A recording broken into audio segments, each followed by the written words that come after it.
everybody, welcome back to Movies and That. I'm your host Cody, and today we're going to continue on with my History With series. So this is going to be episode 4, and we are going to go ahead and talk about my history with the Hellraiser franchise.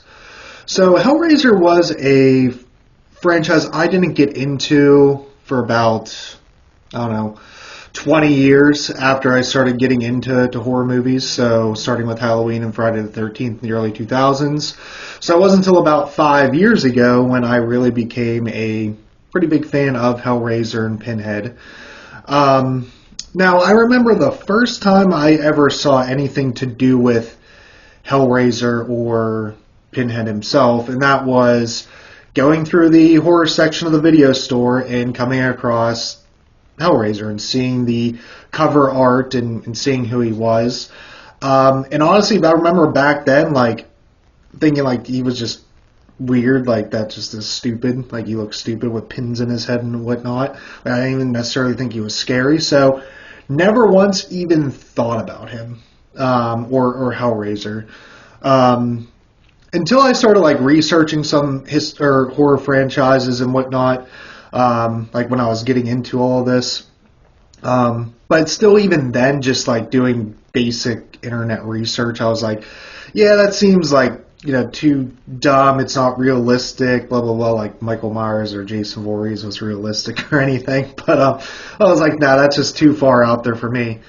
So never cared about it. But it wasn't until, I want to say, 2011 or 2012, I was hanging out with my buddy. We were down at his house, and we were like, let's watch a movie. Let's see what is on Netflix. This is kind of the earlier days of Netflix when it just came to streaming and whatnot.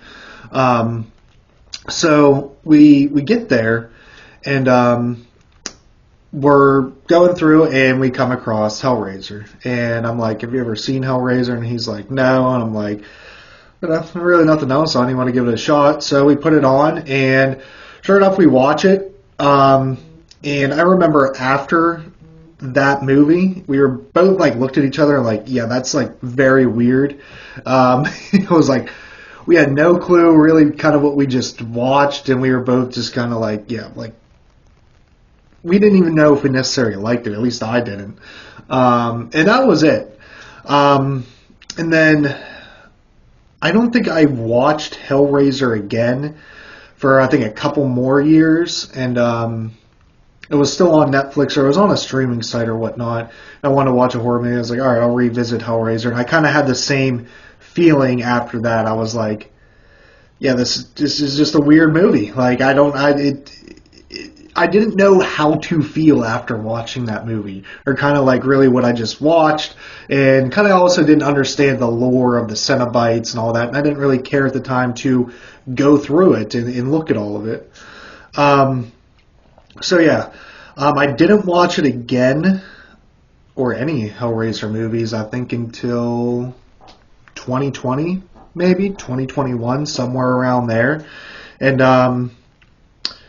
actually, no, I think it might have been 2019. It was somewhere around, it was within those 3 years, put it that way, because there's some buzz about Hellraiser Judgment going around, and I was like, I could get into a new horror franchise, or at least just see kind of what the buzz is about. But I didn't want to watch Judgment right away, so I wanted to at least watch Hellraiser and Hellraiser 2 and whatever ones I could. So I had Verizon Fios at the time. They have their own rental thing on there. And I remember renting the first 4 Hellraiser movies all through there. So did the first 2, and I'll be honest, I don't remember much about the second one when I first watched it. I don't know if it's just I put it this way, Dr. Schnard, he still freaks me out to this day. He definitely freaked me out that first watch through. But at the time, I don't know, it's something I really didn't care about that movie that much. Hellraiser 3 I thought was cool. I thought it was a fun time. It was kind of like Pinhead's his movie to shine. And then the fourth one, I remember I really liked the whole timeline shifts throughout the movie. So you start back, I think, in the 1700s. You move to the future, into space, and it's set in the present and all that. I really like that. And I actually remember the first time watching that. That was actually one of my favorite ones. Then I ended up watching Hellraiser Judgment, and I don't even know what to say about that because that movie is so fucked up. It really is. It is just, yeah, it's a bit disturbing. It was definitely, in terms of being more fucked up, it was definitely, I think, the most fucked up one I've seen, still to this day. So that was all around 2019 or 2020 that I saw the first four and Judgment. So after that, I decided to start collecting some of the Hellraiser movies. So I wanted to get all four of them, or the first four, should I say, the theatrical releases.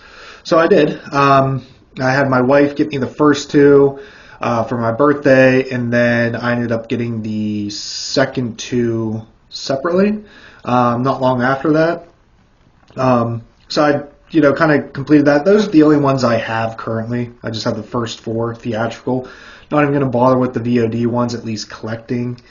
I've been looking for the reboot, the Hulu reboot, but I don't think they've made a physical release for that, and I'm not sure if they ever will.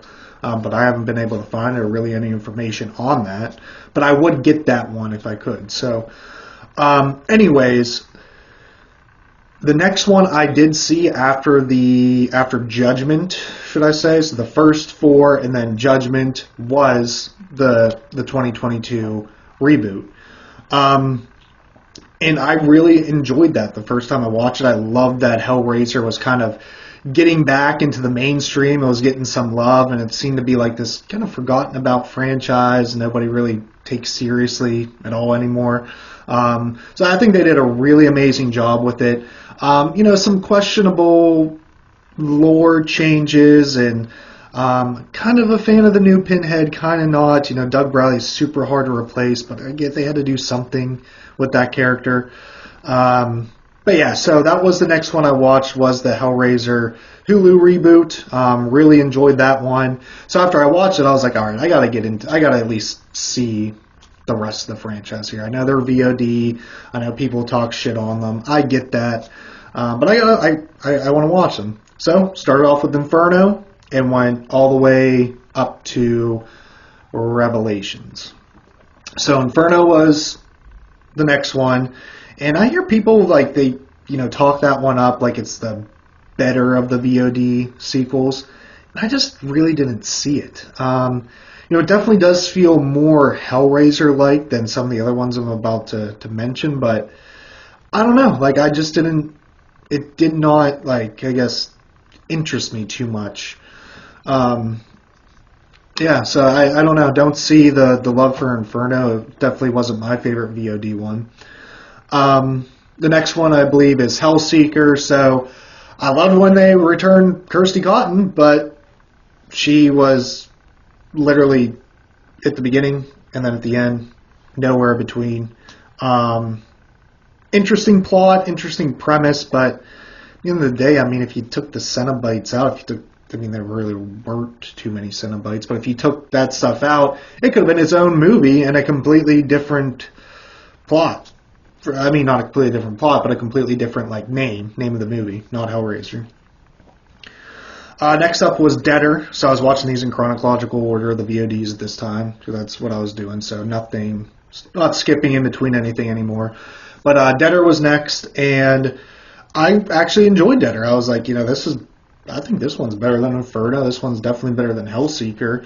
And the reason why I like that is because I was kind of dealing with this cult that was experimenting with the afterlife and death and whatnot, and that kind of falls into what the Hellraiser lore is, especially with the lament configuration with the box, and they actually did a lot more to bring us the Cenobites, and Pinhead had more of a I don't know the right word for it, more of a presence, I guess. Yeah, more of a presence in that one. I liked the lead character in there as well. She was really great, and I just thought it was an interesting plot, and it was I think a decent Hellraiser movie.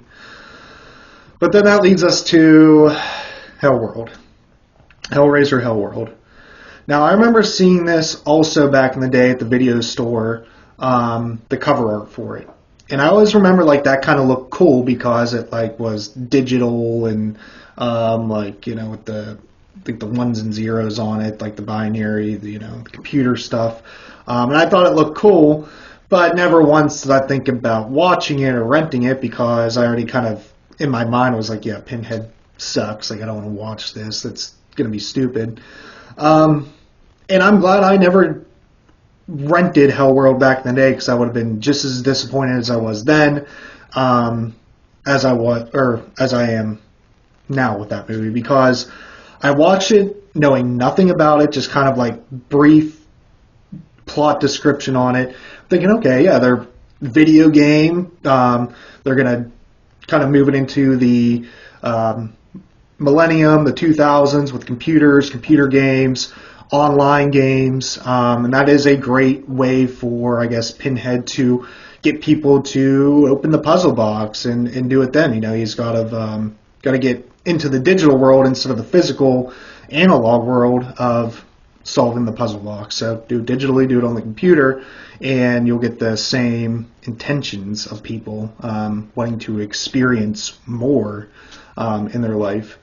And we really don't get that at all. We get some just like random, I don't even really know the best way to put it, but it really wasn't Hellraiser at all. Doug Bradley doesn't make much of an appearance at all either. And yeah, it was just a complete letdown. I remember being so bored through, I want to say, the first 40 minutes of that. And then I just couldn't wait for it to get over. And honestly, I might have to rewatch it again because I started like not really paying much attention to it as it got closer and closer to the end because I was just so bored with it. It just wasn't Hellraiser to me. And I've heard people say this many times. Most of these VOD sequels just feels like they were scripts sitting up on the shelf and rights issues were coming up with the franchise. They're like, all right, let's take one of these scripts down, throw Pinhead and the puzzle box in here, and we got ourselves a Hellraiser movie. Well, that's definitely what Hellworld felt like to me, for sure. So yeah. And then last but not least is Revelations. So yeah, that was the next one I watched, and I actually like that better than Hellworld. And people, will sit down and say that's the worst one. Revelations is the worst one out there. And I can get that from a production standpoint, from a budget standpoint. Definitely low budget. Definitely looks like somebody just got a digital camera and filmed some people talking about some Hellraiser shit. Well, I actually enjoyed the grittiness and the low budget feeling because I feel like, just like with Judgment, that kind of brings it back and makes it feel more like Hellraiser. It makes you feel more, I guess, dark and I don't want to say depressed or something like that, but depressed. That's whenever I watch Hellraiser and Hellraiser 2 back to back, like I do a couple of times, I always feel depressed after that. But that's besides the point. But there's just something about the low budgetness and the grittiness of the production that makes it feel more like a Hellraiser movie to me. But yeah, Revelations, I thought it got back to what Hellraiser really is. Seeking more pleasure and temptation and whatnot with the puzzle box and getting back to solving that and some fucked up shit that happens to these characters, and then it subjects their family to all this stuff. And I thought that was a really good plot for a Hellraiser movie. Now Pinhead doesn't look great at all. But he kind of looks creepy in a sense. Like, I definitely wouldn't want to come across him, but definitely not Doug Bradley. And I think they did a lot better with Pinhead and like Judgment and even the 2020 or 2022 reboot. I think the Pinhead's Judgment in that are better than Revelations. But with that being said, it's not like Revelations is my favorite one. It's just better than Hellworld in my opinion. And I thought, a better job of capturing what Hellraiser is supposed to be than that one, and even ones like Hellseeker. Excuse me. So yeah. But that's it, everyone. That's my history with the Hellraiser franchise.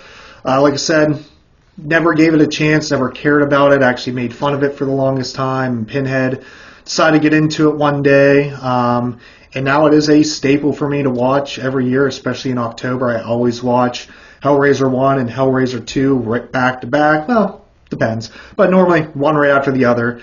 And, I'm very glad I became a fan. I love the lore of it, and I hope we get more. I hope they can build off the 2022 reboot. I thought they were supposed to, but haven't really heard much of that at all. But love that we're getting a video game. That's going to be awesome. I can't wait for that next year. It looks fantastic. So really pumped for that. So glad I became a fan of this, and hoping for more. So if you guys like this video, please like it, share it, and subscribe to the channel for more. I'm going to be doing more of these history episodes here with myself and other things going forward. So thank you, everybody, and have a great rest of your day.